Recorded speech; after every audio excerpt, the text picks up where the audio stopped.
పంతులు చెప్పు సంతోష్. పొద్దుగాల 11:30 4:30 అవుతుంది పంతులు. కూర్చో, నేనేం చేయాలి చెప్పు, నేనేం చేయాలి చెప్పు. నీకేదో ఉందా? నీకు డబ్బులు కావాలన్నా కొట్టాడ కావాలన్నా నాకు అర్థమైతలేదు. నీ ఇష్టం వచ్చింది చెప్పుకో. నీకు డబ్బులు కావాలంటే మాత్రం నేను పంపిస్తాను, ఇస్తాను చెప్పిన. ఇక తర్వాత నీకు ఇక కొట్టాడ పెట్టుకున్నాక ఇక పైసలకు ఇక కొట్టాడతోనే రావాలి. ఇక పైసలు నాకు కొట్లాట ఉంటే నేను వేసుకుని అసలు నాకు చేతనగాక మీతో కొట్లాట ఉంటే నాకు చేతన లేదు. అయితే ఉంటారు కూడా అరవద్దు కొట్లాట తలుచుకుంటే. నేను కొట్లాట పెట్టుకునే శక్తి నాకు లేదు, మీతో పెట్టుకునే శక్తి నాకు లేదు పంతులు. నాకు మరి అంతే. ఇక నేను పంపిస్తాను చెప్పినా నీ దగ్గర మా చెక్కులు ఉన్నాయి.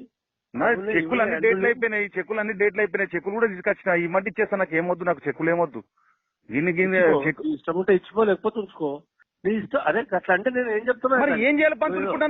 ఇప్పుడు నాకు ఏం శక్తి లేదు. నువ్వు అక్కడ ఎవరైతే నేను బయటకు పంపిస్తా.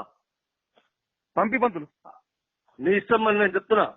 పంతులు బయటికి పంపిస్తే నేను ఏం చేయను, అది చేసుకుని అన్ని రెడీ అన్ని పెట్టుకుని వచ్చుకున్నాను. నేను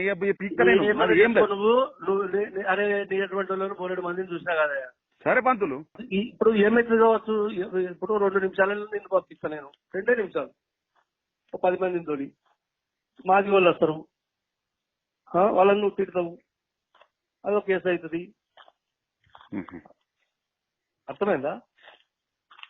10 మంది మాది వాళ్ళు వస్తారు, ఏం చేస్తావు? వాళ్ళకి చెప్తా ఉండదు కదా. అప్పుడు ఏమైతుందంటే ఓ కేసు అవుతుంది, ఎస్సీ అట్రాసిటీస్. ఇవన్నీ మాకు చేయలేమా మేము? ఇప్పుడు ఎస్సీ ఎస్టీ అట్రాస్ కేసు పెడతామని చెప్పేసి మీకు దాని ఇచ్చిన పంతులు. నేనేమో వ్యాపారం చేసుకున్నాను. పంతులు ఇప్పుడు మీరు ఏడాదం కేంచింది నాకు మొన్న కూడా ఇస్తామని చెప్పారు కదా. మొన్న కూడా 10వ తారీఖు మీరు నువ్వు వెళ్ళిపో, 10వ తారీఖు నాడు నేను నీకు కంపల్సరీ చెప్తా అన్నారు. 10వ తారీఖు నుంచి ఫోన్ కూడా లేదు.